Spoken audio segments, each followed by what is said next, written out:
Hello, Tech fans, and welcome into episode 170 of the Tech Sideline Podcast, originating from TSL's High Tech Studios in the Virginia Tech Corporate Research Center. Coming up on today's show, 22nd ranked Virginia Tech men's basketball secures a double bye in this week's ACC tournament. Coach Mike Young is named the ACC Coach of the Year. We'll break all of that down here on episode 170 of the Tech Sideline Podcast. Plus, Virginia Tech's women's basketball team wraps up the ACC tournament last week. Are the Hokies headed to the NCAA tournament for the first time since 2006? And 18th ranked Virginia Tech baseball stays hot, takes their first ever series against the storied program in the North Carolina Tar Heels this weekend. All that and more coming up. Episode 170 of the Tech Sideline Podcast gets started right now.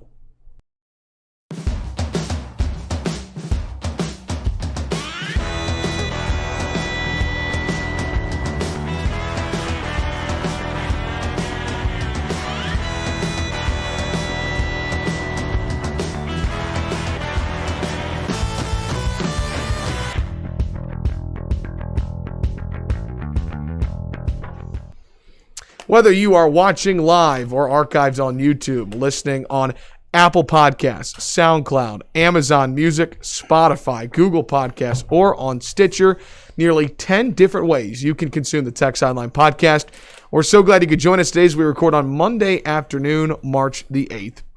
To my left, we have our managing editor, Chris Coleman, here on the podcast set. Across the way, our founder and general manager, he is Will Stewart. Behind the scenes, the second best podcast producer in the land, he is Jake Lyman in today, and I'm your podcast host, Evan Hughes. It's cool. Now, can I cut in here? If you're listening, Nick Brown, don't get upset at us. I've been talking to Nick about doing the producing, but Nick has so here's the story. Nick has a class during the regular time, 10 a.m., so that's why we drafted Jake. We're like, Jake, can you come do the podcast at 10 a.m.? He said, yeah, and then we wound up having to switch it to 12:30. So we're not doing an end run around you, Nick. It's just that's the way it evolved. If we'd known it was going to be at 12:30, we would have pulled you in. No insult to Jake. He'll do a fine job. Everybody will do a great job, whether it's Malcolm, Jake, or Nick. Hey, Will, if you're watching on YouTube, what should you do right now? You should like and subscribe, or subscribe and like, whatever order you prefer to do it in. And if you're watching on YouTube and you have a question for Will or Chris, go ahead and drop it in the YouTube chat, and we will get to them at the end of the show. The Tech Sideline Podcast is presented by Campus Emporium, the Southeast Regional Training Center. The NCAA Championships are coming up. It's a great time to get involved with Virginia Tech Wrestling. Go to southeastrtc.com to find out how you can get involved with Virginia Tech Wrestling and make a difference today. Tech Sideline Podcast is also presented by Anytime Fitness. Each new member gets a free fitness consultation, and a program is designed. Sign up for $1 in your first billing period. You can call 540-951-1340. Again, that's 540-951-1340. Ask for Tyler and tell him that Tech Sideline sent you. Again, it's great to have all of you with us. It is March 8th as we record. We're getting closer and closer to the NCAA tournament. It's the best time of the year, and we've got a lot to get to on today's podcast. We'll talk about Virginia Tech's women's basketball. We'll talk about a big weekend for Virginia Tech baseball and 1,000 fans being allowed in the stands, the impact it had on Virginia Tech baseball's series win over North Carolina. Plus, we'll talk about some Olympic sports. But we will begin with Virginia Tech men's basketball in just a moment. We have some popcorn on the set today that Chris Coleman popped for us, and we'll explain why in just a moment. But today, this week is a special week here at TechSideline.com. I'm throwing Will Stewart here on the spot. Okay. But is it my birthday and I don't know? Well, no, not a birthday. Well, yes, I guess kind of is a birthday. Will, do you know what this Friday, March 12th is? Yes. Thank you for reminding me. I totally forgot. This Friday, March 12th, is the 25th birthday of Hokie Central, TechSideline.com. It is a milestone week here at TSL. Cheaper car insurance, right? Yeah, right. Yes, so Tech Sideline's car insurance will go down. I'll let you speak on it in just a moment, but I just want to congratulate you and Chris, and I know everybody that listens and watches this podcast, how much they truly appreciate the work that both of you do. I mean, just tireless work of just constantly putting in work, writing about Virginia Tech, talking about Virginia Tech. Congratulations on 25 years, Will Stewart. That's incredible. All day, every day, 24 hours a day for 25 years. Hope to celebrate on Friday by writing about a win over whoever. That would be very cool. I always get a chuckle because a trivia question that I doubt anybody would know the answer to is, what is the first sentence ever written on what was at the time a little personal webpage that I was running? And the answer is, okay, let's get the whining out of the way early. That was the first thing I ever wrote. And that was about the seeding, the 8-9 seed? That was about Virginia Tech, the number 16 ranked team in the country, getting a 9 seed, 8 or a 9 seed in the NCAA tournament. It was the 9 seed. They couldn't even have the courtesy of giving us them the 8, and then they met Kentucky in the second round, one of the best basketball programs in the last, probably 35, 40 years. But it's funny because 25 years later, everybody's still whining. We did not get it out of the way early. Well, congratulations to you. Again, that's this Friday, March 12th, 25 years of Hokie Central. We actually have a mat that you can't see for those watching. But as you step onto the podcast set, we step on a mat that has the old Hokie Central logo. And how many of those mats were made, do you think? 2. I have one at home and there's one here. Okay. Well, and you think about the evolution of it and where you guys moved. Now you've got 2 offices here in the Corporate Research Center, a podcast set. So here's to another great 25 years. And got an All-American running our podcast. Nobody knew what a podcast was. A podcast didn't exist back then. And now 170 episodes later, here we are. So busy show today. Chris came in great mood today, and he came in with a thing of popcorn. I was like, "Are you hungry, Chris?" Because we are recording at 12:30, and so no. It's a big – well, I guess we are kind of hungry. Yes, but that is part of it. This is not the main reason why. Right. We're going to talk about the double bye that Virginia Tech men's basketball has coming up. But I'm kind of glad we did the show today, guys, at 12:30 because there was some big news that was announced Monday morning, and that is Virginia Tech coach Mike Young has been named ACC Coach of the Year. Get your popcorn ready. Will, Chris, I know you've already been enjoying. We're going to take off our masks just for a moment here and have a little bite of popcorn. How is it, Will? It's good. You never know how. That's the first time that microwave in our office has ever done popcorn. And you never know what a microwave is going to do to popcorn. I was telling Chris, we got 2 microwaves at home. One of them does popcorn just right, and the other one just burns it. So you got to, like Mike Young and I cross our legs different. I have more the right angle cross. Mike's got what I call the Captain Kirk cross, where it's more like this. I can't do that. It's uncomfortable, but I'm going to do it to honor Mike. So you got to sit back a little bit. So let's talk about it. Mike Young, in his second year at Virginia Tech, is going to have the Hokies in the NCAA tournament. They were preseason picked to finish 11th in the conference. They finished 3rd. Will, how deserving is Mike Young of this honor? Well, he's absolutely deserving of it. What I thought was interesting was, if I got my numbers correct, he got 26 votes, and Leonard Hamilton got 24, so it was close. I think most people thought the competition would be from Josh Pastner because of the way that Georgia Tech finished. I'm not a big Pastner fan as a coach. I just, I think he had a lot of experienced players in one year. And time will tell. I think they've got some great players, don't get me wrong. But you've heard me say this a bunch of times. I evaluate coaching when I look at a team, is their performance greater than the sum of their individual parts? If it is, then you got a good coach. If their performance is less than the sum of their parts, maybe your coach isn't that great. And that's kind of where I feel Pastner fits. But we're not talking about Pastner. We're talking about Mike Young. But I was surprised that it was that close with Leonard Hamilton because, Mike Tech was picked 11th in the ACC and they wound up 3rd. And typically that's where the Coach of the Year award goes to. Seth Greenberg's first year, I don't remember where Tech was picked, but he had him finish probably last, I'm sure. Probably last. Maybe next to last because Miami came in the same year. Yeah. They weren't very good. And Tech finished 4th that year, right, Chris? I do believe they were 4th. Yeah. So Seth deserved it that year, and Mike deserved it this year. Now, the question that's going unasked is, when he was hired, where did you think Tech would be right now? I thought best case scenario NIT. So he's ahead of schedule. Absolutely. We said at the beginning of the season we thought this team would be better, but it might not show up in the win-loss column. Well, it showed up in the win-loss column. And my reasoning for that was the schedule was going to be tougher this year, and as it turned out, it wasn't. Now, the reason the voting was so close is 2 things.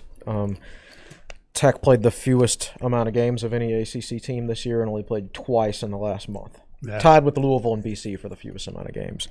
And because they got both games with Florida State canceled, a game with UNC, and a game with Louisville canceled, as it worked out, they played probably the easiest schedule in the ACC. So that worked against him in the voting. Otherwise, I don't think it would have been that close. But it is well-deserved. Like, it's Coach of the Year. How do you vote on Coach of the Year? To me, like, when he took over, only 4 or 5 scholarship players on the team. He's rebuilt the roster from scratch and has an NCAA tournament team in year 2. I think that's better than anybody could have reasonably hoped for. Now, I do think, like, it is kind of unfair to a certain extent to Leonard Hamilton. I mean, look, they lost 3 guys to the NBA draft last year, right? He's done a great job at Florida State. It's like how many ACC Coach of the Year awards will Dabo Swinney win for the rest of his career? When you're picked first every year and you finish first, maybe you should have some sort of lifetime achievement ACC coach of whatever. And I guess that could apply to Leonard Hamilton. But yeah, it's a well-deserved award. And I think it's maybe tough to vote on these days because there's so many different coaches in the league. There's 15 teams. Yeah, and we'll talk about this later with the All-ACC teams. Right. You look at the press release that Virginia Tech put out today. This is actually the 8th Conference of the Year award that he has won in his career. So he dominated that award when he was in the SoCon. That's a $100,000 bonus by his VT contract if they're giving out bonuses this year. They are. I saw it was actually $90,000 because of the pandemic. The 10% so he's still, reduction. So I mean, and you think about what Leonard Hamilton went through, and you mentioned that you lose 3 players in the NBA draft like last year, but you look at what you guys kind of touched on it. You look at what Mike Young has done in 2 years, right? I mean, there were 4 players technically on roster the moment he was hired as head coach, right? So not like counting Beatty in the transfer portal, not counting Nolly in the transfer portal. So both those guys entered the portal before Mike Young was hired. Okay, correct. Okay. So I believe it was 4 or 5 literally the only players that were on. One of them was Tyrese Radford, I believe, right. By the way. So can you name the rest of them? Isaiah Wilkins is probably one of them. I think he was one of them. I think Brandon Johnson was one. No, he was a transfer. There was there were Jonathan Kabongo, I believe, was one of them. Right, I think you're right. And I want to say there was another player who's kind of on a walk-on. That was a good PJ Horn. Yeah, PJ Horn. Yep, I think that's close to the 4 or 5 that he had when he inherited the roster. But also, I think a large part of this award goes to him because of the development of Keve Aluma.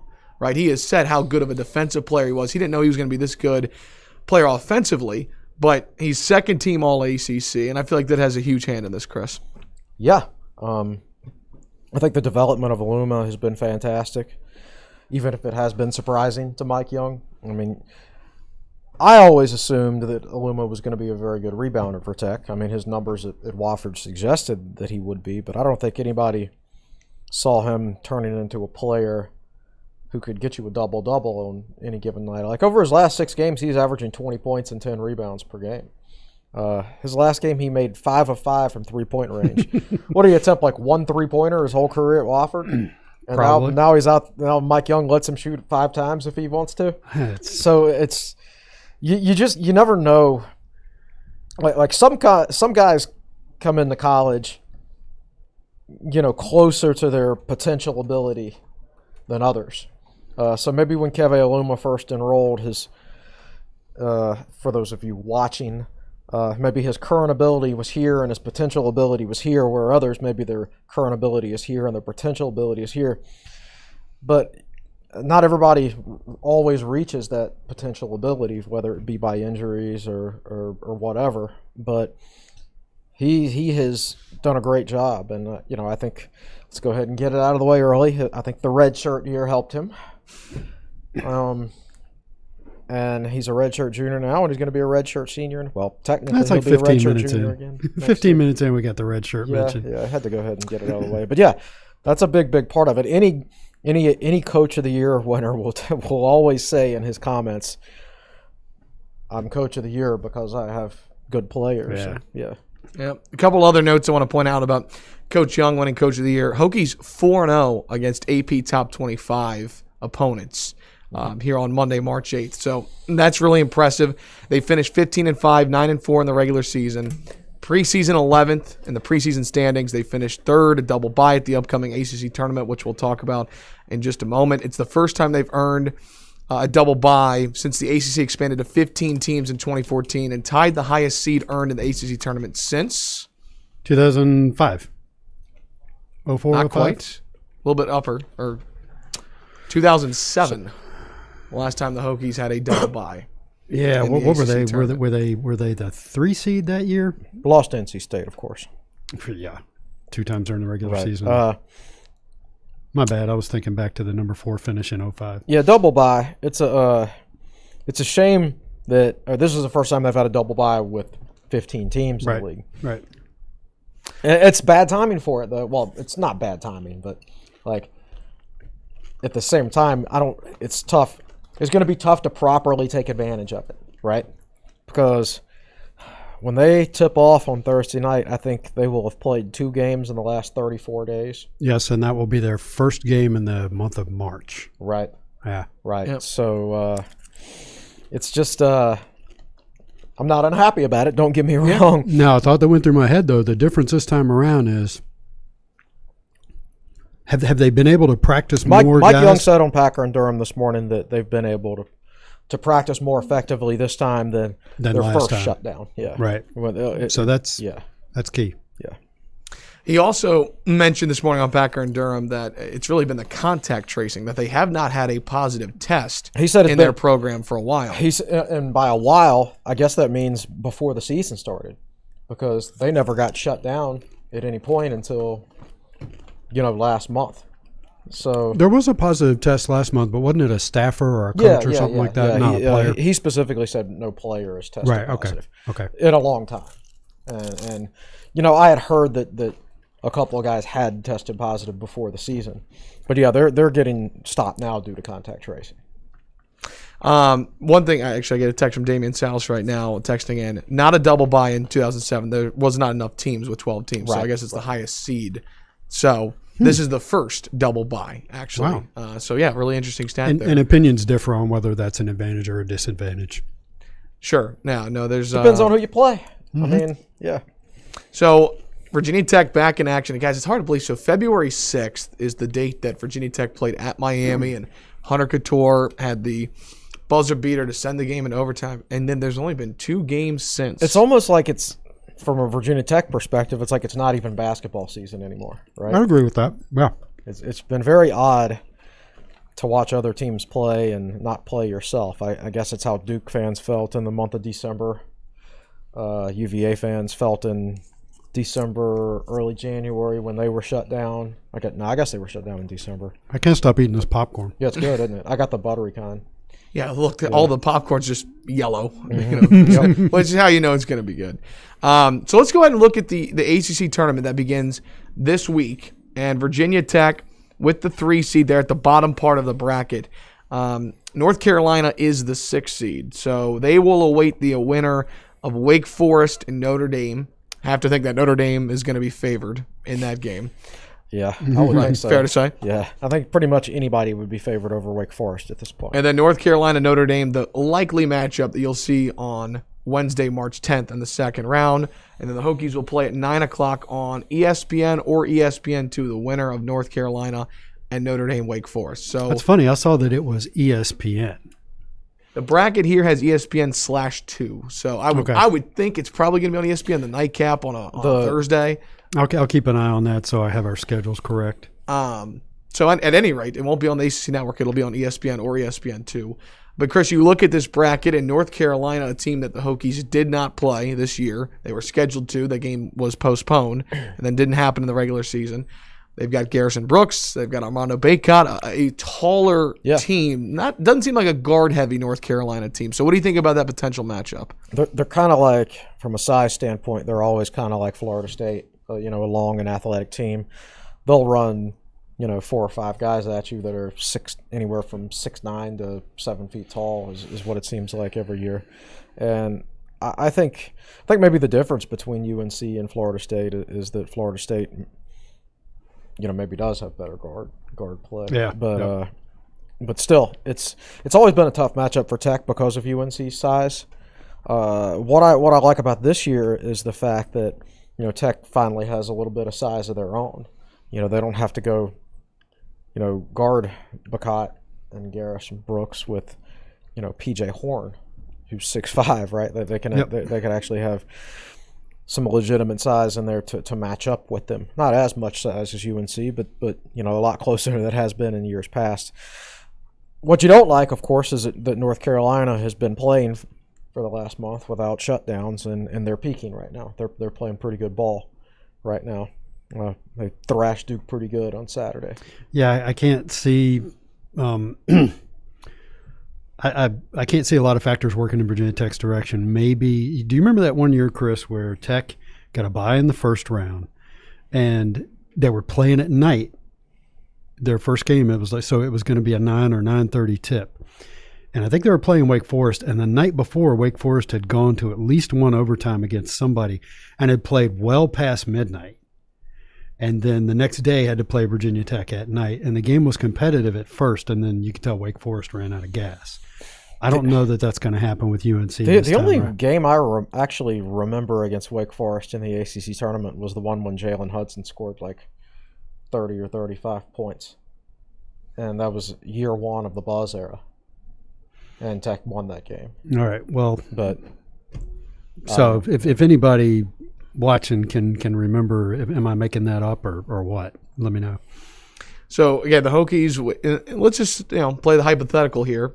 If they were to beat North Carolina or Notre Dame, a team they've already beaten this year, the Hokies would likely play Florida State in the semifinals. So, Will, it seems like here the Hokies. We talk about the size difference, right, and how Florida State's always just seems to have Virginia Tech's number, but North Carolina's a taller team, and Florida State's a really tall team as well. I don't know. I think Tech can handle it better than they have in years past. You start with Aluma, and you've got Justin Mutz, who I know is listed at 6'7", but to me he seems to play taller. Cordell Pemsel's back. I thought he looked good in the one or two outings we saw him.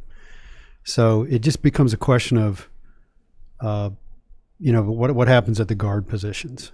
And I know Florida State's got who is the really good guard they've got? Is it Scotty Barnes? He's the freshman of the year in the ACC, and they've also had MJ Walker. MJ Walker. Yeah, they still got Remember, Walker. He came down to Tech and Florida State. Yeah. In his recruitment, yeah.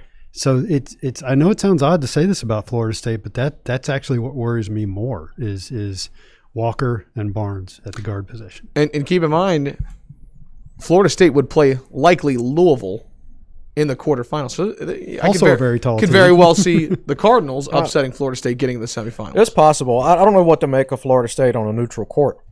I know at home they're awesome, and at the road they're not very good. I mean, I watched a little bit of their game with Notre Dame on Saturday, and Notre Dame was up by like 20 in the first half.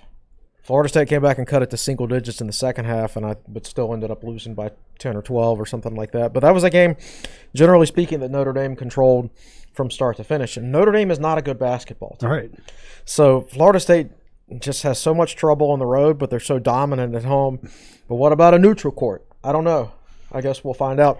If Tech does get past UNC, I guess from the standpoint that Florida State also will throw a lot of big bodies at you, in some ways the scouting report would be similar.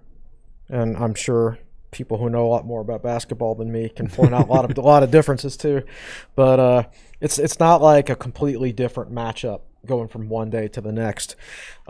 Tech did not play either one of those teams in the regular season, but neither one of those teams played Tech either. So the only thing that really concerns me, and I'm not saying Tech would definitely go and beat those teams if we had a normal season, but the one thing that concerns me is playing 2 games in 34 days. I mean, yeah, I just, that's hard to come back from that, man. The only team I can think of that's had it worse was actually Buzz down in Texas A&M. They had like a whole month off, right? They played on January 30th and didn't play again until March 3rd. Did not That's play a crazy. single game in the month of February. Yeah, I kept going through the SEC network listings to see if they were playing, and nope. I didn't follow it that closely, so I didn't know. The thing about Florida State is when you watch them and they're winning and they're blowing somebody out, they look like national champions. Mm-hmm. But what comes through when they're doing that is how strong their culture is.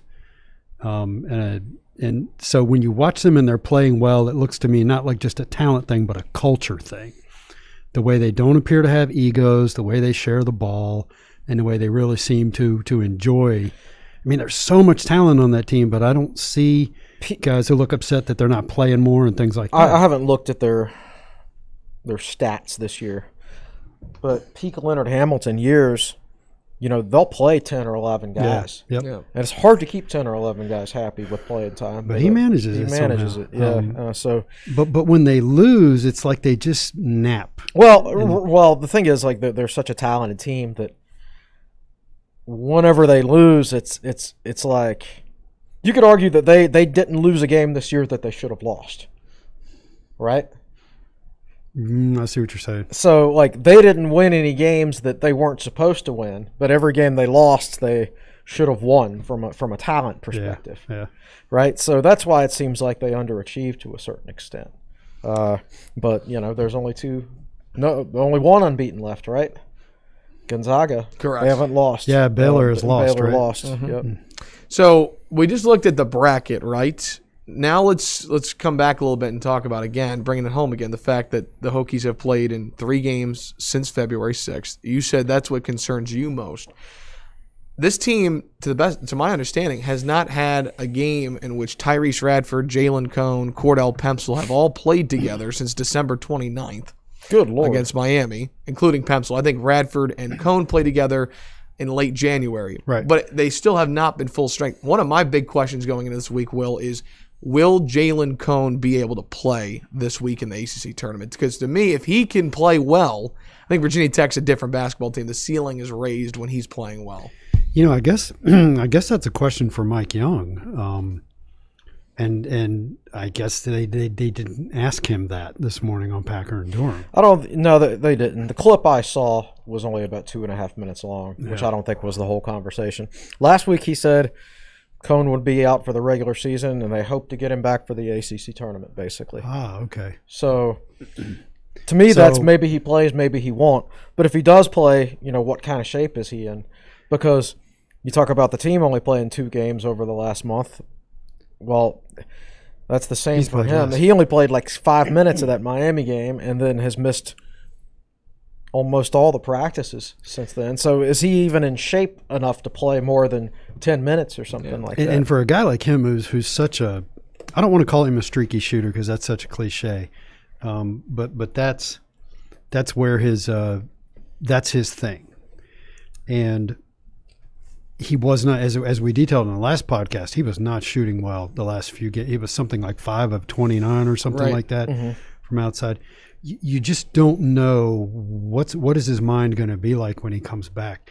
Nothing would surprise me. If he does play, limited minutes would not surprise me because he's a guy who he's an effort guy when he's out there because he's short. He's a good leaper and he shoots at the apex of his shot, but he is short, so he has to work hard. Well, he's got to get open. He's got to run really hard to come off those screens, man. You watch him run in the baseline from one side to the other. Yeah. So he's running more than your average guy, and if he's out of shape, that's going to wear him out quickly.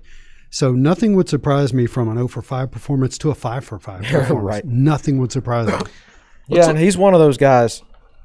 Well, you've got to be careful. Like, if you play him 20 minutes, he can easily pop off for 20 points, and those are 20 great minutes, and he clearly outperformed the person he's going head-to-head against, but he can just as easily go 0 for 5. And at that point, it's kind of a wasted 20 minutes because he's a defensive liability with his size, and at that point, it becomes kind of 5-on-4 basketball to a certain extent. If the other coach takes proper advantage of matchup issues. And kind of along those lines, a guy I'm wondering about is Hunter Couture. Is he going to get back to form? Clearly, he was one of those guys who wasn't practicing. His shot was off. Everything was off. Against Georgia Tech, everything was off. Yeah. And then in the second game against Wake Forest, the shot was still off when everybody else was making it. I mean, the guy didn't even draw charge I know. How could How he? long has it been since he drew a charge? Ask Right. David Cunningham. There you go. So I feel like we're in the same spot, right, of when the team was coming back to play Georgia Tech to now. Like, there's a little bit of unknown. We don't know what to expect. However, again, the good news is it seems like they have been practicing more than they were the first time. So let's do it. We just looked at the ACC tournament. We know the Hokies have the double bye. They'll likely play North Carolina in the quarters and then either Florida State or Louisville in the semis if they win. But next week, guys, the NCAA tournament is here. For the first time in 2 years, the NCAA tournament. We as sports fans have had to wait. It'll finally be back. Will, I know you were looking last night at Joe Lunardi's projection. He's got the Hokies kind of on that 8-9 line right now. So this is an important week for them if they could steal a win or two to improve their seeding going into the NCAA tournament. Yeah, there's only so much moving you can do, though, And assuming Lenardi's right. Well, the bracket matrix has them in 8. The bracket matrix takes the average of 100-plus online brackets. Yeah. So the general consensus seems to be 8-9 right now. And the way Lenardi has them slotted, they'd wind up playing Baylor in the second round. And there's a couple teams in the country you don't want to play, and Gonzaga's one of them, and Baylor's the other. And maybe you guys feel there's a third or a fourth. So get off the 8-9 line. Right. Looks like the first, even if you go backwards. Even if you drop to 10, Yeah. just get off that 8-9 line.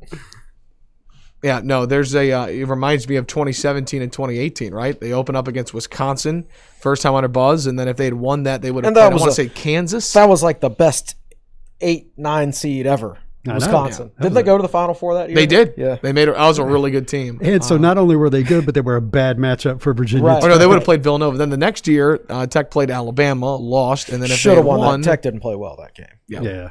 and then they would have played the number 1 seed there. They So would have played Villanova again. Yeah, and Villanova, man. I know we've talked about this before, sitting there in Pittsburgh and watching them just roll Radford. I was in the tunnel as the Radford players were coming off the court after the game, and they were all laughing and smiling.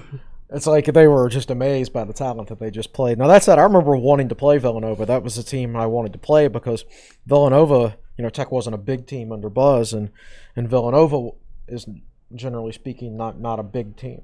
So I thought Tech matched up better against them. I remember Some watching that others. Villanova Radford game and saying to myself, wouldn't it be something if the Radford Highlanders were the first 16 to beat a 1 seed? And then, of course, later was the that day or the very- next day it was was the next day. was the UMBC Well, upset over. We sat at, what's the famous restaurant? Permane Brothers. Permane Brothers and watched that game. And to show you what a basketball town the city of Pittsburgh is, and I say that sarcastically, we were the only person in the entire place watching the NCAA tournament. Everybody else was glued to the Pittsburgh Penguins hockey I was going to say there was a hockey game going Yeah. on. Yeah, so I remember that we were sitting there at the quote unquote bar at Permane Brothers, and I was watching the game, and Chris was to my left, and some girl was chatting him up on the other side of him, and I just remember after a while elbowing Chris and going, you should turn and watch this, because I kept expecting UVA to come back and they never did. What I remember is, UMBC was winning, and you're like, okay, UVA is going to turn it on. And That's then, fun. You've had your fun. and then UMBC gets up by 10. Oh, okay. Yeah, still UVA is going to turn it on. And then they're up by 15, and you're like, UVA is just not going to turn it on, are they? There comes that moment where you're like, wow, this is really But happening. I think we all thought if a 16 would ever beat a 1, right? I don't know if anybody ever thought we'd see it in our lifetime, but you'd probably think it's a close game. Buzzer beater. And that Yeah. was like a That was blowout. I mean, So it would not surprise me. We talk about this. Is it a 17-game losing streak to Louisville? It wouldn't surprise me if when Virginia Tech finally beats Louisville, but they beat them by 15 or 20 Oh, that'll be a points. great day. Yeah. Yeah. Give you plenty of time to celebrate there at the end. Yeah, exactly. And the thing is, UVA won the national championship the next year. yeah. Yeah. It sort of reminds me of like 1995 when Tech started 0-2 and lost to Cincinnati, Yeah. or when they started 0-2 in 2010 and lost to JMU. Yeah. But then they won out after those tough losses, so it's kind of like Yeah. that was UVA's Cincinnati game or their JMU game. And for them, I'm not a UVA fan, but for them, I imagine I would be more inclined to be able to just laugh at the UMBC. Oh, who cares? Because they went back and won. Right, it the because next year. I'd laugh at the JMU game, but I get angry when I think about the Boise State game. which Right, the was a week JMU before. game doesn't upset me. Right. Right.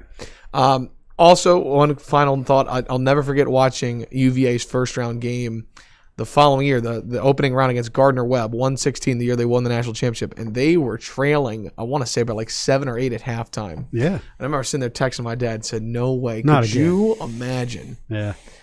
Not even just the fact that it's UVA, but any 16. Yeah. I mean, losing to a 16 consecutive years, just the story that would be. So Man, that is a stain you would never escape if you did it 2 years in a So row. speaking of the NCAA tournament, let's close men's basketball talk by talking about this. If the Hokies make the tournament, which all signs are pointing to they will, it'll be the first time in school history that they have made 4 consecutive NCAA tournaments. And before anybody asks, the NCAA has come out and said you cannot count anything from last year in terms of the NCAA tournament. It did not happen. So even though the Hokies would not have made the tournament last year and they lost in the ACC tournament, it does not count. So Yeah. first time 4 years in a row, 2017, 2018, 2019, 2021. However you look at it, it would all, even if you counted last year. Now, personally, I don't want to claim that because we went 16-16 last year. We weren't going to make the And lost in the ACC tournament, so Tech wasn't going. Right, exactly. So you kind of put an asterisk next to it, just like if Tech had accepted a bowl bid this past year. Okay, great. They can Right. still put that on their graphics on Twitter and everything, but to me, it's got an asterisk next to it, right? But that being said, even if you say, "Oh, they made it 4 out of 5 years," that's still the best run in school history, as far as I know.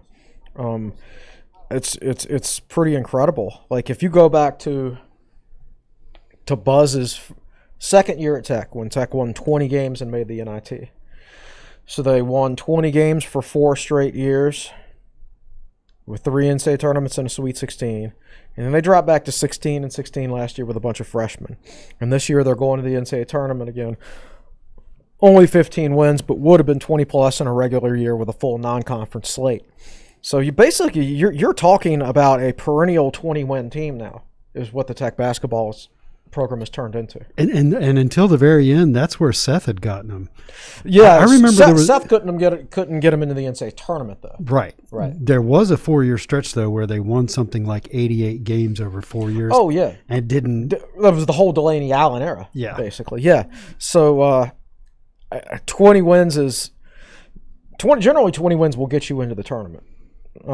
So 20 wins is great as long as you make the tournament. Otherwise, it's just kind of like, ugh, that was kind of a waste. Yeah, we could rehash that. Yeah, how that's the not- East- Let's leave it on a positive note. But anyways, big week for Virginia Tech men's basketball again. They open up the ACC tournament on Thursday, and it will play the likely winner of North Carolina and Notre Dame. So Well, assuming Notre Dame beats Wake Forest. Go Wake Forest. Maybe Wake Forest wins 2 games, and that's who Tech opens up with in the Yes. quarterfinals. You know, Let's Steve hope for a Forbes gets him miracle. playing. I mean, Yeah, all right. so all right, let's Isaiah transition. Wilkins dropping 20 per game. Let's transition from men's basketball to women's basketball here on episode 170 of the Tech Sideline podcast. They close the ACC tournament this past week. Virginia Tech women's basketball 14-9, 8-8 in league play. Of course, they had that long winning streak in the ACC of 5 games. They had never done that before. They turned their season around. They beat Miami by 8 points in the second round. They fought hard with North Carolina State, a different NC State team with the best player in the league in Elizabeth Cunane on their side. So, their season's over, and according to Charlie Cream, it looks like they're in. They're on that 8-9 line, and Charlie, whatever his last name is. and Charlie Cream, and if they wind up where Charlie says they're going to wind up, they would have UConn in the second round if they were to win that. I don't remember who he had them matched up against. I remember it was a name that was interesting for some reason. Maryland? No, the men were matched up against Maryland by Lenardi. I can't remember who the women were. Yeah, That would be fun. That would be fun. That would be fun in a regular year. Yeah, that's correct. You know, it's not a regular year. That's the thing, and I guess you could talk. This is relative men's and women's, but in the past, it's not all you're not only going into Selection Sunday thinking about, oh, what seed am I going to be, or are we getting in, or anything like that, but it's where are we going to play. Yeah. Or are we going to play? Tech has played recently. Should I travel to that?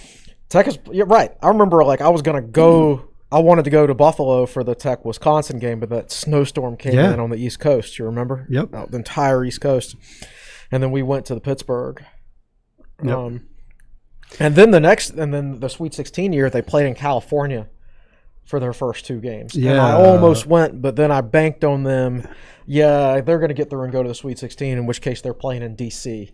Yep. So I need to save my money for that because, a ticket to the Sweet 16 cost me You got to be able to pay for that. $500 or something like that. But So, back to the women. So that's and we've talked about this on the podcast, of course. If and when they make the NCAA tournament, that's both teams making it for the first time in Virginia Tech history.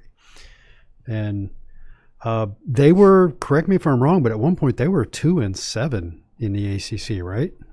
Correct. Yeah. And they finished 8-8. Yep. So, and you think about those close. I mean, they won a lot of close games, and I feel like this is a team though, and you've got Liz Kitley, who's a top 5 finalist for the Lisa Leslie Award as one of the best centers in the country, and Shepherd. I mean, this is a team that shoots the 3-ball well, right? What's the key ingredient to winning multiple games in a row? It's good 3-point shooting, right? Which if they get hot. yeah, sure. They've already proven they can beat NC State, even without NC State's best player. And I thought they hung in there pretty well in the ACC tournament, considering Shepherd was hurt. Right. She played 38 minutes, but only went 2 of 15. I kind of wish they had just not played her and rested that ankle and make sure she's as close to 100% as possible for the NCAA tournament. But, what's done is done now. Yeah. But, yeah, considering her ineffectiveness because of her injury, they hung in there extremely well. So I was out of town this weekend and didn't really get a chance to really watch anything. So watching her, Evan, how does she look? I mean, was she gimpy? What did you think? I got to watch the Miami game. I did not get to watch NC State because I was calling baseball. And I'll be honest with you, she got hurt, I want to say, kind of early in the Miami game, and I didn't see her play a ton. But I thought the team played really well without her because they were up double digits against Miami. Then they came back a little bit, but Kayla King was knocking down some threes. Mm-hmm. Kitley played really well inside against Miami. I thought they actually played really well without Shepherd. I just got score updates throughout the baseball game of what they were doing. It sounds like you got to watch, though, Chris. I mean, it was competitive. It was close. And I know statistically it won the best day for Shepherd, but knowing her and the competitor that she is, she wouldn't miss that game for the world. Sure. She wanted that game. It's hard to tell a player you're not playing right. today. As a graduate I would have student. done it for football a couple of times, as right. we've covered. But yeah. So wouldn't that be something too to get back into Castle Coliseum this fall? Hopefully, have fans in the stands, right? And then to be able to unveil both NCAA tournament banners together, like that would be a really cool moment. Yep. To unveil both of those. So yeah, and the women haven't been since 2006, and they were going to go last year. Yep. So and that's impressive. Think about it. That's 2 years in a row essentially that they would have gotten to the tournament under Coach Brooks. Yep. So speaking of fans, we're going to have a great conversation come up. We're going to step aside here, but when we come back, the 18th ranked Virginia Tech baseball program. They're rising in the polls. That's updated. 18th ranked Virginia Tech baseball program won their first ever series against North Carolina this weekend. A big deal, top 25 matchup, and there were loud Hokies in the stands who made a difference this weekend. We'll talk about the baseball team and the impact of Hokie Nation returning in Blacksburg. We'll talk about that coming up. Episode 170 of the Tech Sideline Podcast, presented by Campus Emporium, the Southeast Regional Training Center, and Anytime Fitness.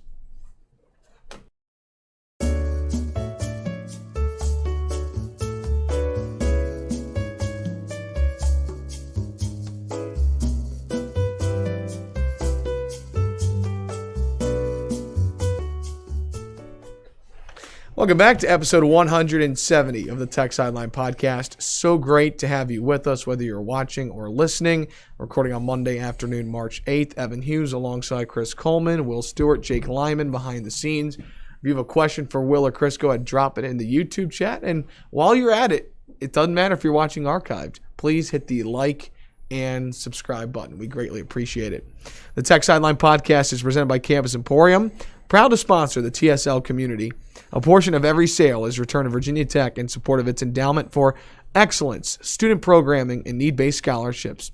We have been serving the Virginia Tech community for over 25 years from our locations in Blacksburg and our online store. Please visit the #1 source for Virginia Tech merchandise at campusemporium.com. That's campusemporium.com, or come see us at 207 North Main Street or 1337 South Main Street.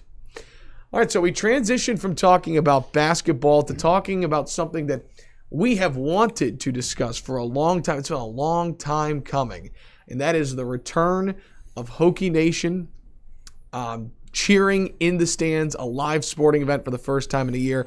And it all culminated into the fans returning for a top 25 series between 24th ranked Virginia Tech, 25th ranked North Carolina. No program since 2001 besides UCLA has won more games in college baseball than the North Carolina Tar Heels. Is that right? That's quite the stat. Virginia Tech 0-14-1 all time in series against the Tar Heels. Virginia Tech baseball, they're building it in Blacksburg, folks. This has been a big start to the year after taking 2 of 3 from 6th ranked Miami and Coral Gables.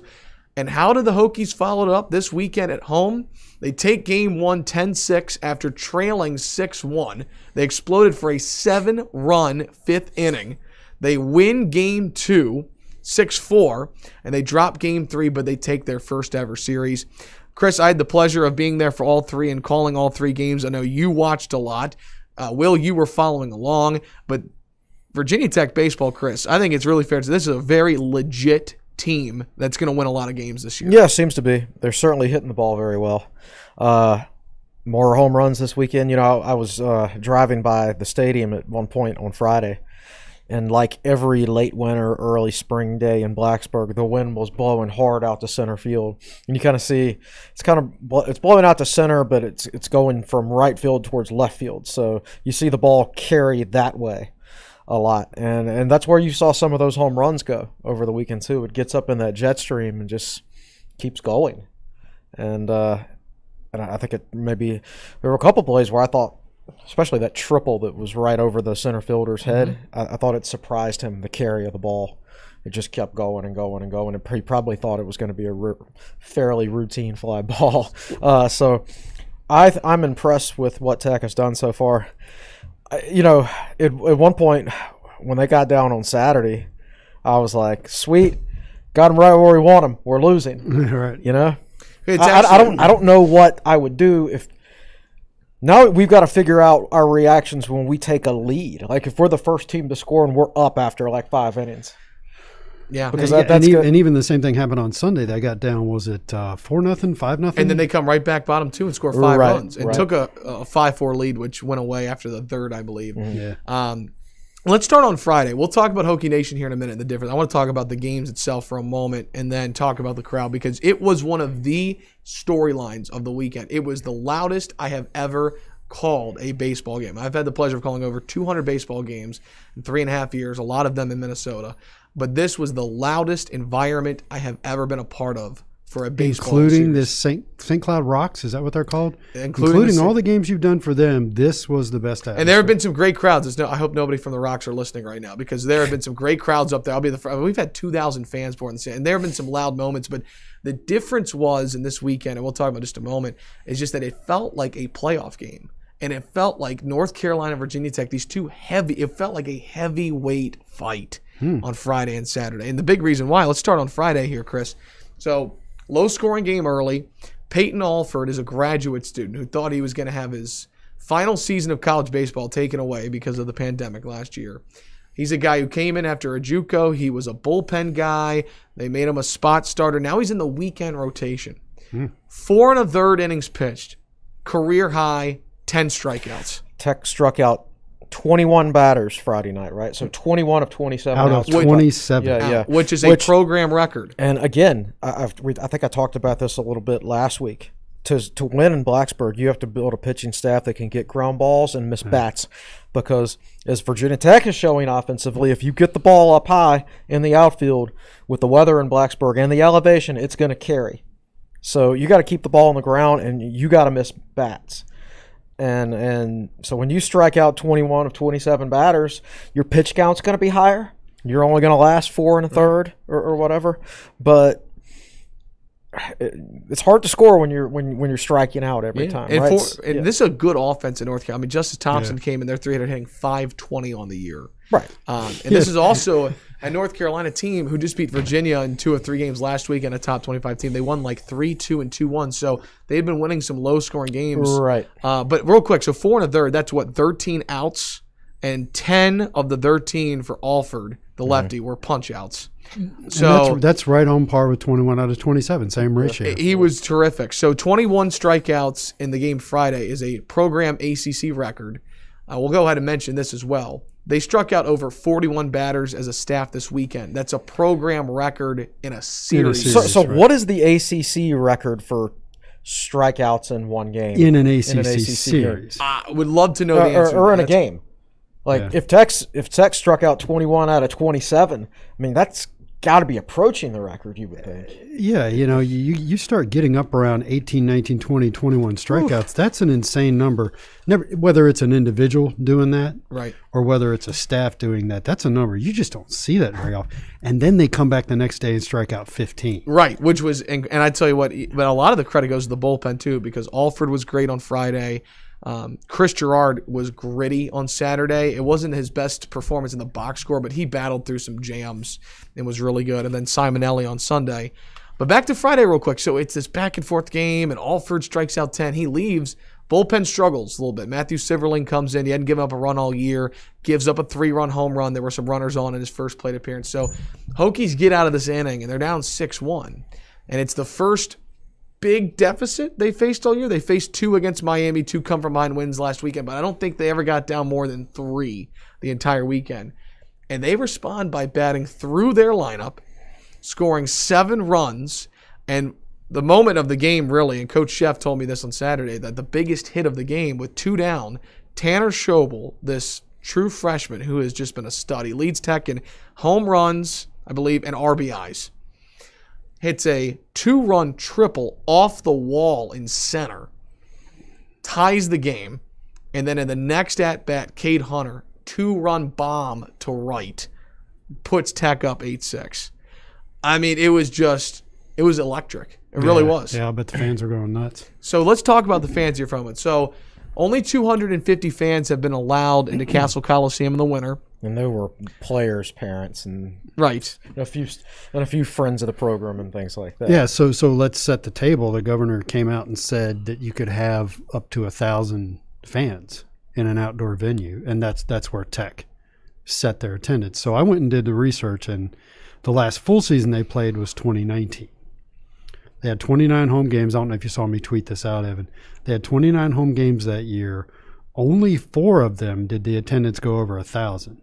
I'm not sure how they count the weekday games, though, because weekday games are free. They don't sell tickets. Only ACC games they sell tickets to. So I don't know when you're letting for those weekday games when they let people in for free. I don't know how they count them. They were listing attendances 100, 200, 500, right, that sort of thing. Right. So, but I don't think at Virginia Tech you're going to get over 1,000 fans for a weekday game. No, you're not. Yeah, you're not. That's what I'm. Yeah. So 4 went over 1,000, and a couple of those were like 1,100 or 1,200, and none of them went over 1,500, I think. Mm-hmm. So when you say you're going to allow 1,000 fans into Atlantic Union Bank Stadium, English Field. English Field at Atlantic Union Bank Park. See, since you call the games, you have to be able to deliver it properly. God, wait till I win the lottery one day, and it's going to be English Field at Atlantic Union Bank Park at the Chris Coleman Baseball Complex. We need to clip that and put that on Twitter. So anyway, I lost my train of thought. So that's a lot of people, relatively speaking. What do you know what the capacity is off the top of your head? I want to say it's just over 4,000. It's I don't know.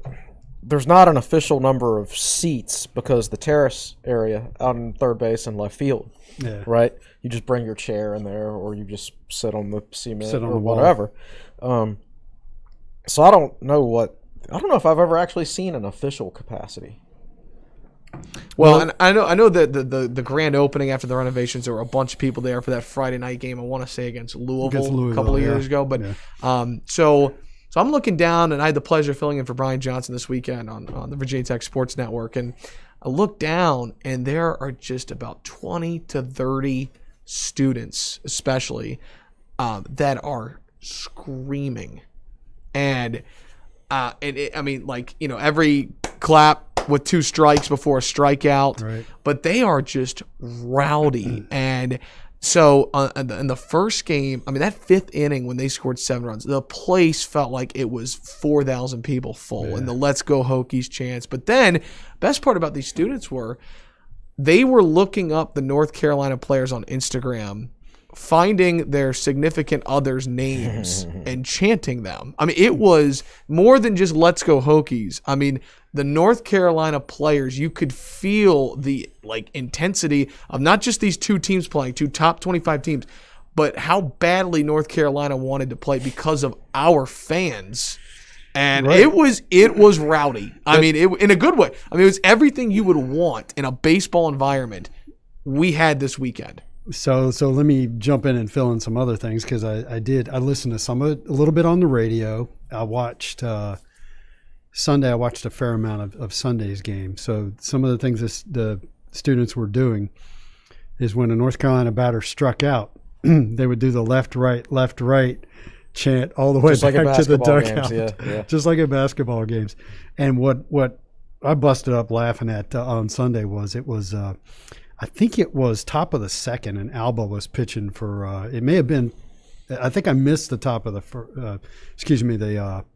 The bottom of the 1st. It may have been. No, this is the bottom of the 1st. So Alba's pitching, if I remember correctly, and he walks a batter on 4 straight balls.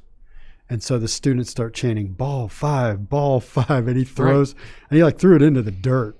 They start chanting ball 6, and so Alba finally threw a strike on his 7th pitch. Later on, somebody walked somebody on 4 straight pitches, and they got all the way up through ball 7 before they finally threw a strike. But that's great. And then they stuff. cheer when he throws a strike. And it's, I mean, Well, there's a lot of pent-up energy. So the last thing to say is I don't remember the exact scoring sequence on Sunday, Evan, but I believe it was 6-5 North Carolina. And then Carolina scored like 3 runs to go up 9-6. And when they got the hit that scored the 7th and or 8th run, the cheering that was coming from the North Carolina dugout was way too enthusiastic. It was on purpose, right. aimed at the students. Well, I think there were a couple of other moments too. On Saturday, the game's tied at 3, bottom 6. And North Carolina brings in one of their best relievers. His name is Joey Lancelotti. And so you had a cluster of fans and right behind the plate. And then you had a cluster of fans standing behind the cattle gates behind the third base dugout of the Hokies. There's about 20 of them. And before every pitch with both arms in the air, it was Joey. But screaming. And I'm telling you, I think it made a difference. And I said on I felt like Hokie Nation was bottled up for 365 days. It just exploded this weekend. A lot of pent-up energy, man. So his last name is Lancelotti. But we kept going by Joey. Well, I would drop the I if I were him. Yeah, Lancelot. Lancelot. I mean, that'd be a much more ideal last name. So and it was just. But yes, a lot of pent-up energy. So think about please God, let there be full capacity in Lane Stadium this year, because that means there will be a lot of pent-up energy for that game against UNC to start the season. Oh, and that is a Monday night game, right? That's right. Or is it Thursday night? It's Thursday or Friday. Thursday or Friday. Yeah, It'll be a primetime game of some It's at capacity. night. That's the only thing that matters to me. So, anyways, I was, and I tell you what, I mean, Coach Sheff was alluding to. I had a chance to talk to some of the coaches and the players. I mean, that was the topic of discussion on Friday or Saturday. Was just the fans and just how loud it was. Sheff tweeted a lot. Well, not a lot. Well, he tweeted a lot for him this weekend, and every time he did, it was about the fans. Yeah, and so looking down the road a little bit, and Malcolm and I were texting Friday or Saturday, and he said we're thinking about going to the game. He wound up not going, but just that they're thinking about it. So you hope that this is a thing that kind of catches on. So are you ready for the back in my day story? So back in my day, the baseball field, and younger people won't remember this, the baseball field was in between Castle Coliseum and Lane Stadium. So where the football practice field and the indoor practice facility are now, that was the baseball stadium. And home plate was on the corner of like Lane Stadium and Spring Road, which is now Beamer Way. So basically kind of near where the tunnel is. Yes. Yeah. Right down near the tunnel. And once you got out beyond the right field fence, there was a hill that went up. And it's probably still there, hidden by the indoor practice facility. So the thing back then, and I was a student in the mid-'80s, the thing back then was to go sit on the hill and watch the game. You know, and I think they called the fans out there the fools on the hill. And it was, in watching and listening to what happened this weekend, the experience on the hill back in the 80s was, I would say, more relaxed. It was fun, and we made some noise, but you weren't right on top of the opposition like these kids were over this weekend. Now, we did, and I've told this story to friends many times. I love it. I got there late for a game one time my senior year, so this would have been spring of '87. And I came down the hill from the outfield, and the scoreboard out there, Virginia Tech had just batted in the bottom of the first, and there was a 10 hanging. They were playing Howard. Howard had a 0, and Tech had a 10. And I thought, did they run out of ones or something, and they had to use a 10? No, Tech had scored 10 runs. And they beat Howard that day 30-0. Holy cow. And it was a lot of fun out in right field that day. Now, the thing was, you could have coolers with beer, so, it was fun. And so I remember sitting out there, and Howard had this right fielder. I still remember his name. His name was Glenn Abraham. And so that was the thing. You'd ride the other team's right fielder. And at one point along about the 5th or 6th inning, Howard's out there playing defense, and they're getting ready to pitch. And I don't remember what somebody said, but Howard was leaned over on his knees, and you could just see him tuck his head and start laughing. And he made the quote unquote mistake of turning around and looking at the hill. Can't do it. And then it was over. No. Then it was over. And so they were riding Glenn Abraham, and I remember he came out one time before an inning, and I ran up and yelled at him right at the fence, and he came out to the fence and shook my hand, and then went in and played the inning. But the really fun part came in, since they were getting shelled 30-0, sure enough, late in the game, they pulled him from right field to pitch. And my memory may be exaggerating, but I think he struck out the side. I know he threw at least one strikeout, and when he struck out a Tech batter, the hill went nuts cheering for him. So this is the kind of stuff that used to happen out on the hill back in the 80s. And those are the things that happen at baseball games, because baseball season is so long and you play so many games that you can't get wrapped up in the result of one game. So you can have fun even if you're losing or something bad happens to your team. Right. Yeah. Yep. Well, it does sound like more people are going to become. I saw one of the people after the game who was part of the students, and they said, we're going to be here all year. And they've already working on getting. There's nothing else to do. Well, right. And I told you yesterday, there were people wearing. Somebody had a sombrero on. Yeah. Somebody had a cowboy hat. There was a broom that was put right behind home plate because the Hokies were going for the sweep. Yeah. It was just a very. And I will say, I was talking to Damian Souse because they allowed some students in. And those went on sale, or not on sale, like to claim them at midnight on Friday. And I'm going to get this wrong, but I know that they all, I think like 200, 250 were gone in 3 minutes by 12:03. And then they allowed another 100 in, I want to say Saturday, and those went on at midnight, and they were gone in less than 90 seconds. Okay. So it's a lot. And I think it's a culmination of two things, right? You've been bottled up for, trying to get to a Hokie game, you get in. And when you're winning, like Virginia Tech baseball is, it's a perfect... And let me point out that if you try to go to the game, let's say you try to go to the game Friday against Florida State, which, by the way, is going to be great weather. Huge series, high too. Of 68 on Friday against Florida State. If you go to that game and you don't get in because it's first come, first served. Yeah, you can't buy ahead of time. Right. If you can't get in, that doesn't mean you still can't watch the game live, because you can just stand behind the fence, bring your lawn chair. I see so many people doing that in a regular year. And when they built that stadium in homage to the hill that I was talking about back in the day, they actually built a mound up out there. You can drag a chair up there and sit and watch the game from behind the outfield fence. Yeah. And so just even if you can't get in the stadium, if you don't feel comfortable going into the stadium, then you can still watch the game very, very safely from the confines of that hill behind the fence. And you mentioned a tremendous opportunity this weekend. You talk about playing some of the best early. Take care of Miami, who's in the top 10 still. You take care of North Carolina, who's historically one of the best. Now you've got Florida State coming in. So this is a big series this weekend. And Justin Thomas points out in the YouTube chat 2 things. A, Batman was apparently in the stands shown on the ACC Network Extra yesterday. Did not realize that. That's awesome.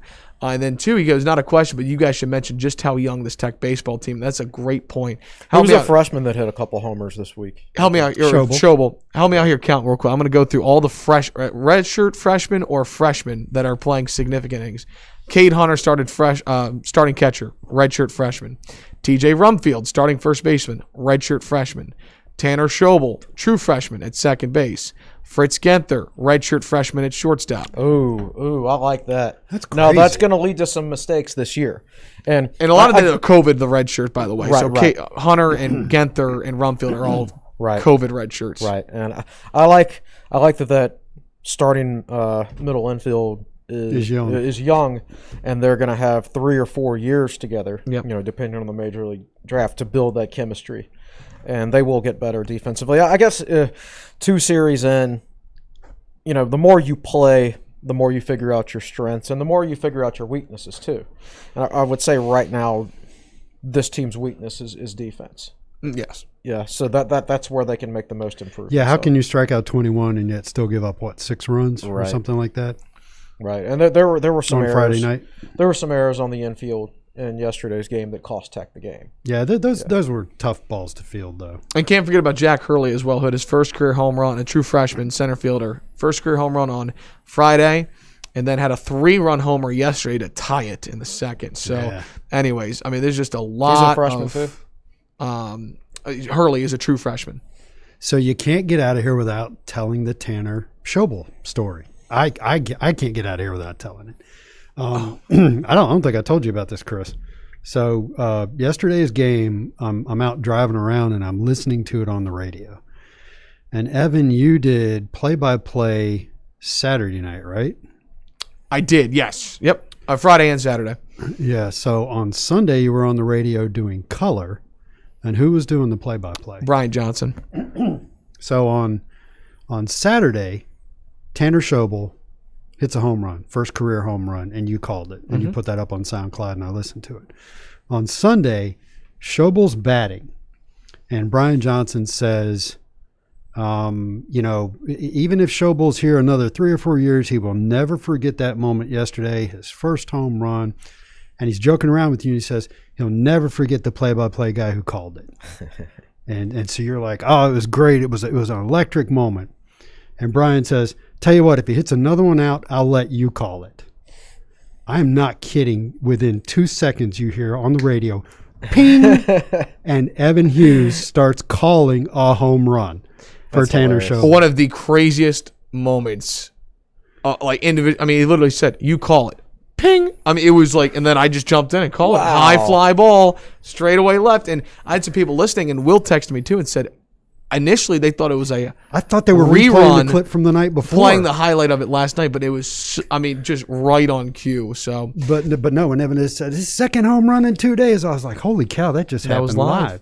And so, by the way, at the end of that too, the sledgehammer, we can't forget about. Got to talk about the sledgehammer real quick. Someone put it out on Twitter this week that the sledgehammer has dethroned the turnover chain as the best prop in sports. I think Barstool put that out. I mean, Virginia Tech got a lot of Major publicity. League Baseball tweeted out. Major League Baseball tweeted that out on their official Twitter account. Yeah. So there's a lot of really good PR for the program this way. But yeah, maybe so let's talk about that. If you haven't seen it, and I'll tell you what I like about it. It is a contrived, has negative connotations. It is a thing they do every time they hit a home run. So it's choreographed. So the batter who hits the home run comes around third, crosses the plate, and as he approaches the dugout, and this is for those of you that haven't seen it, as he approaches the dugout, the entire team has come up out of the dugout, and somebody's holding a sledgehammer, and they toss it to him, and he catches it in the air, and it's one smooth motion. You catch the bottom, grab the top, slam it into the turf and let it go. And It's everyone not this- jumps up as you throw it down, so Yeah. it's all one And- motion. So it's very quick. It is, as I said, choreographed, but it has the look of something that's spontaneous, and that's what's so cool about it. It's not insulting. They don't do a choreographed dance for 15 seconds or anything ridiculous like that. It's just really quick and really energetic. Yeah, no, it's really cool as a broadcaster too to just lay out on TV or radio and just let the crowd noise and the guys also, just that 10 seconds of You audio can hear is it, yeah. awesome. Yeah. So anyway, so so Hokies have VCU on Tuesday and Wednesday, and then a weekend series against Florida State. All right, we will get to everybody's questions here in just a moment. Quickly, want to run through other sports, quick notes. Fortunately, a couple of teams right now are on COVID pauses at the moment. Let's start with Virginia Tech, who is still in the top 20 in softball. Their midweek game against Virginia this week has been moved to a different date. However, they didn't say anything about this weekend's game, so hope they've been on a pause for about a week now. So someone hope- asked Chip on the board. Chip is dialed in, and somebody asked him on the Olympic Sports Board, and he said, "I'm pretty sure they're going to play Friday." But that's just a guy, So I think things are trending in that direction. Lacrosse is currently on a COVID pause. Volleyball was supposed to have their first matches of the spring this past weekend. They are currently on a pause. However, men's soccer had their first home match of the year. They lost 4-2, but I don't know if anybody saw the bicycle kick from Jacob Labovitz. It Whoa. made Sports Center top 10. that? So lost to Duke. Andrew Weber also scored. Women's soccer, their first match of the spring yesterday, 2-1 win over Charlotte. Emily Gray and Nicole Kozlova had goals. And real quick, back to men's soccer. Jake Lyman, who's behind the scenes today producing his first ACC Network Extra broadcast Sweet. this weekend. He called Duke, Virginia Tech with Emily Gray this weekend. So big shout out to Jake. He called it with called the Emily? bicycle kick. Ah, cool. So Yeah. it was awesome. We had two SMA, sports media and analytics majors, and Jake and Emily too calling that. So, Jake, who made the bicycle kick famous? Pele. It wasn't, Pele. Yeah, I'm Good a pretty sure- guess as any. Yeah, you and I were talking about this the other day. Well, I 'cause showed you when a Tottenham? Tottenham player scored on a bicycle kick in the game the other week. I showed it to you, and then we started talking about the bicycle. So I sat down in my comfy recliner and pulled out my pipe and told Chris all about Pele back in the 70s. But before America was playing soccer, we American kids knew who Pele was because you'd see a video of him kicking a goal with that bicycle kick, and you just couldn't believe a human being could do that. Modern era, it's just like dunking. There's a whole bunch of people that can do it. Still doesn't happen very often in that sport. Yeah, Very rare. It is still a cool thing to see. Yeah. Tweet of the weekend, by the way. The sports information director for Hokies men tennis, Will Copeland, and all caps. It's all about the who ? Oh yeah. I saw that. Who did they beat? They beat Miami this weekend, 5-2. And let me give some details of this for men's tennis real quick. Hokies beat 39th ranked Miami. Hokies were also ranked 39th. Matt Ross defeated the 34th player in the country while playing court 1 as the number 1 seed because Mitch Harper, our traditional number 1, is out. And freshman Ryan Fishbach, the number 3 recruit in 2020, beat the 64th ranked player in the country. So big weekend for men's tennis, and I thought I would share with that. So anytime you beat Miami, right, you got to there bring was that there up. was a great graphic tweeted out by Virginia Tech this year with all of the ranked teams. Oh, yeah, we gotta pull that Yeah, up. you know what? I've got it right here. Give me you? 2 seconds. Okay. So right now, And this has not been updated because baseball is actually up to 12th right now, and at least one of the polls Baseball America has them up to 12. has up. and has them D1 up to baseball's got them at 18. 12. Okay. So this isn't quite updated. Here we go. But this is as of This was on Friday. weekend, They tweeted this yeah, out. Yep. yeah. So here we go. Virginia Tech wrestling, number 3 in the country. Virginia Tech men's swimming and diving, ranked 13th. Virginia Tech men's soccer, 13th. Hokies softball, 15th. Virginia Tech women's swimming and diving, 15th. Hokies lacrosse, 15th. Men's track and field, 16th. Women's track and field, 17th. Men's basketball, 22nd. And baseball, that was 24th, now up to 18 or 12. So and women's soccer could certainly be in there. Yep. At some point. that's incredible. Too bad they're not doing the Directors' Cup this year.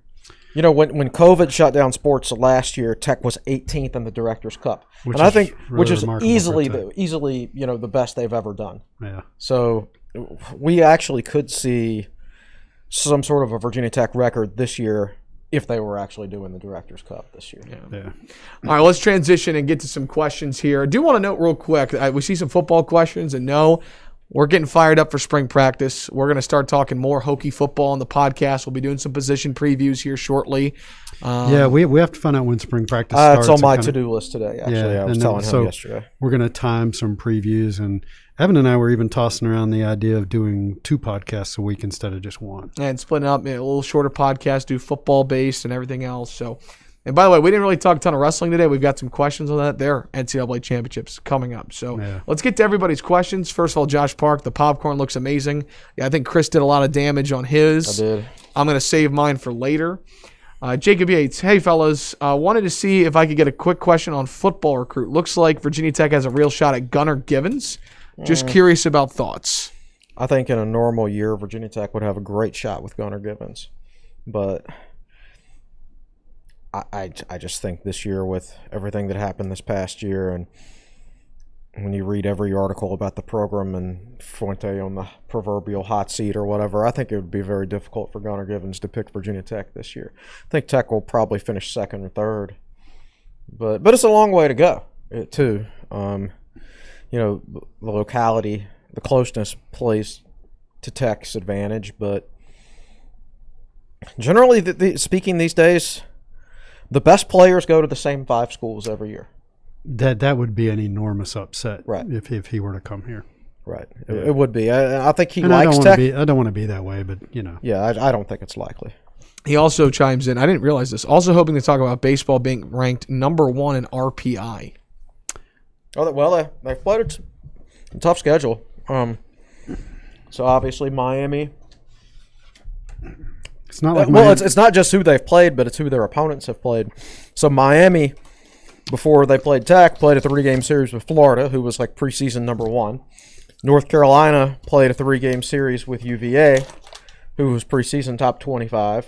I think Kent State was picked first in their conference, right? Or their Kent State? Yeah. They just beat Mississippi State this weekend. Oh, okay. I mean, that's a really good, when I said it, that's a really good doubleheader win over Kent State. So it's not just who Tech has played, assuming the baseball RPI is like the old basketball Same as that RPI. old RPI. It's also who of your opponents played, right?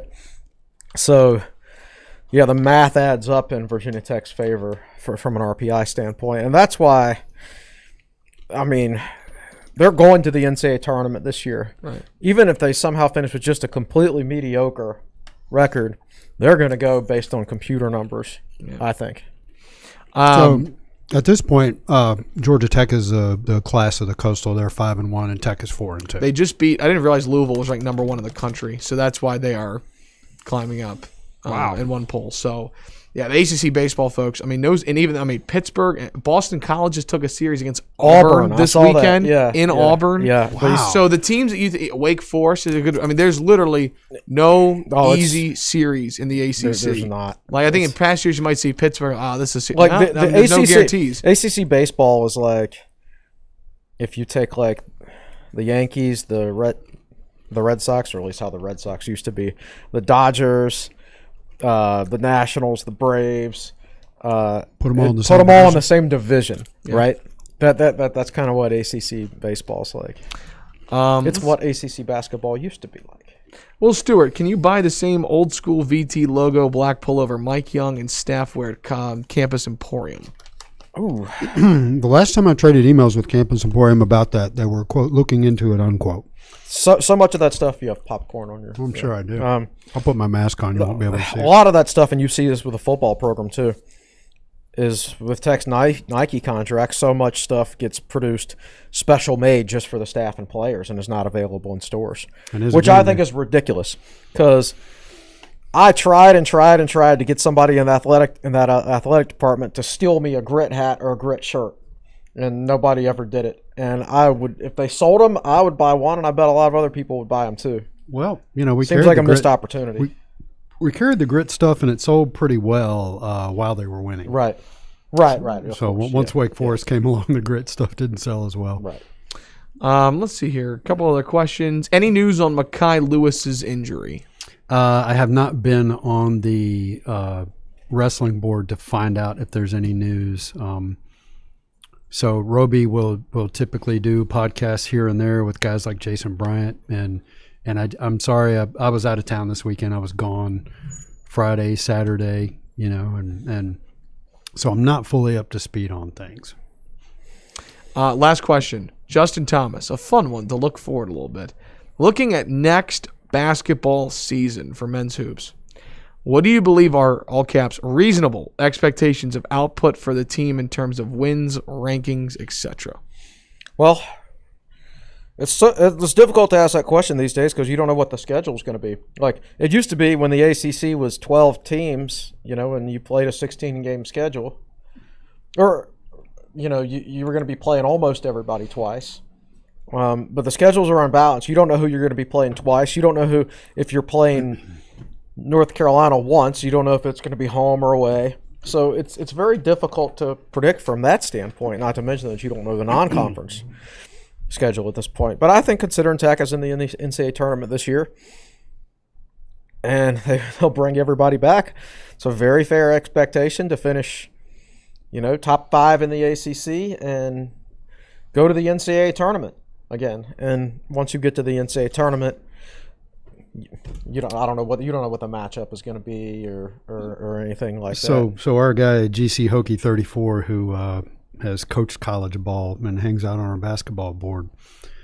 I'm watching this because one of the things he says is that I don't remember exactly how he phrases it, but he feels like an ACC regular season championship and a Final Four.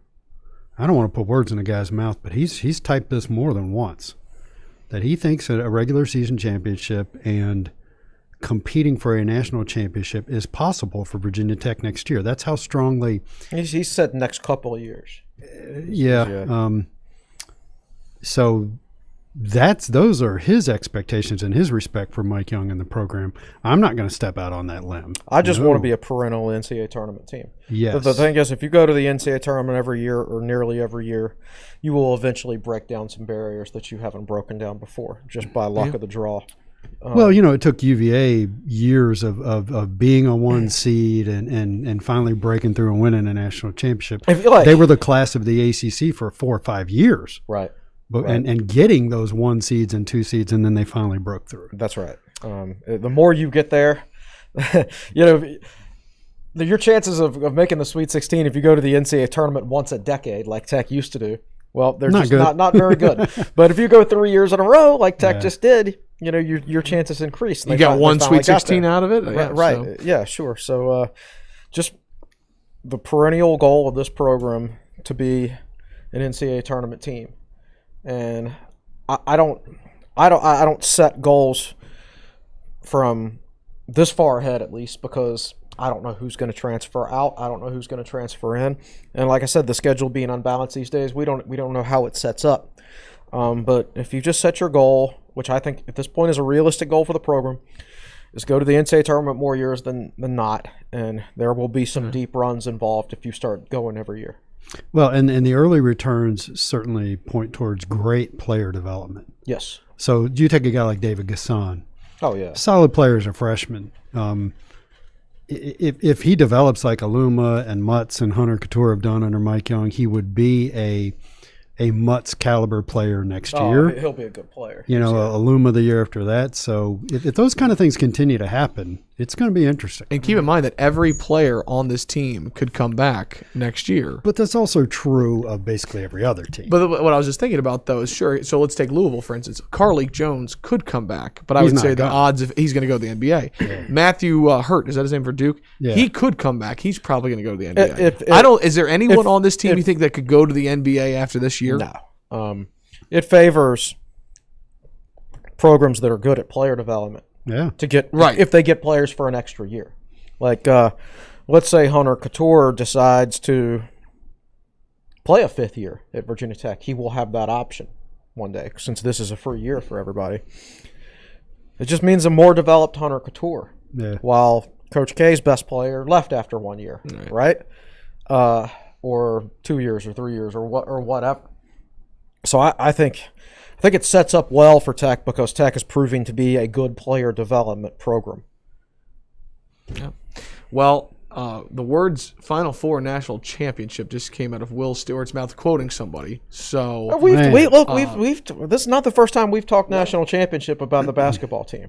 Right. If Texas Tech can do it, You know, Well, they didn't do it. Well, but they almost made the did. championship Yeah. game. Sure. And Well- Tech could have conceivably done that a couple years ago with Justin Robinson. Yeah. on a day where Coach Mike Young gets named Coach of the Year, I guess with the popcorn in our hands, we just say, well, let's close by saying get your popcorn ready, I guess, right? I mean, if my body fat count is not good this week, I'm going to blame Mike Young's superior coaching ability.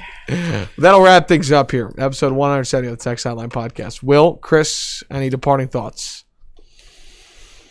No, I don't think I so. don't think so. I know it's going to be a good week for baseball. I look out the window right now on March 8th or 9th or whatever it is. Sunny. And amazingly, the wind is not blowing 50 miles an hour like it normally is. Right. It's going to be in the 60s all week.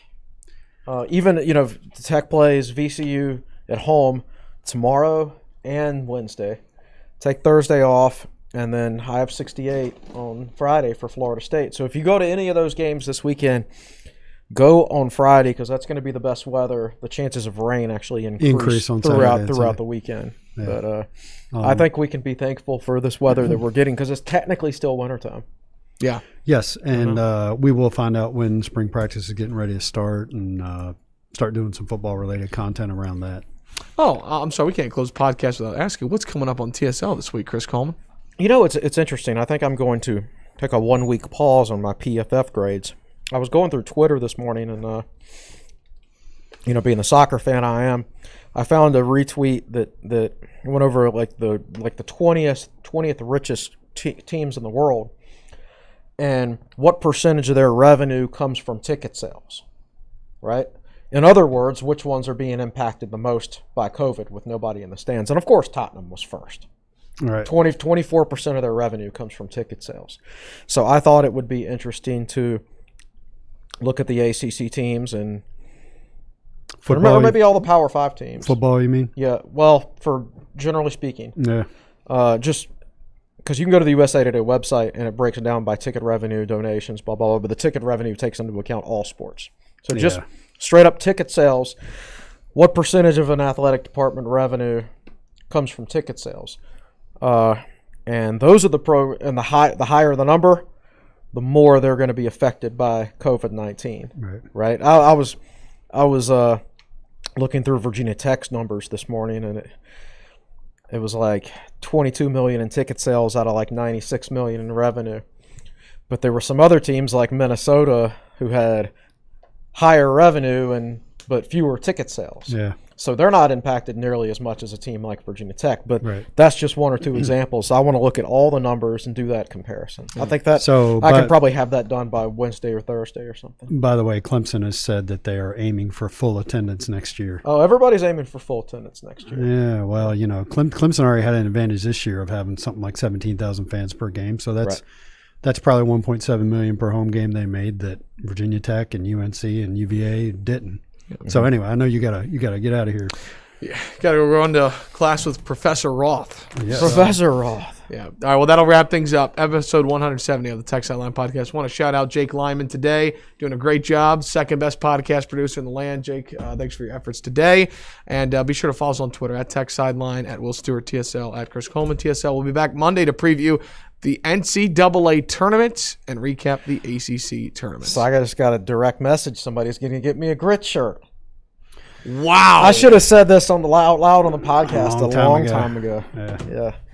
All Chris right. Coleman's had popcorn and a grit get a shirt. grit shirt? Good day for Chris Coleman. I should probably just go to bed or something because this day can't get any better. All right, that'll wrap things up for episode 170 of the Tech Sideline Podcast. For Jake Lyman behind the scenes on the podcast set, our managing editor, Chris Coleman, our founder and general manager, Will Stewart. I'm your podcast host, Evan Hughes. Thanks so long. Thanks so much for watching and listening to episode 170 of the Tech Sideline Podcast, presented by Anytime Fitness, Campus Emporium, and the Southeast Regional Training Center. Happy 25th birthday for Tech Sideline and Hokie Central. 25 years of covering Virginia Tech athletics. Have a great week, Hokies, and we'll talk to you next Monday.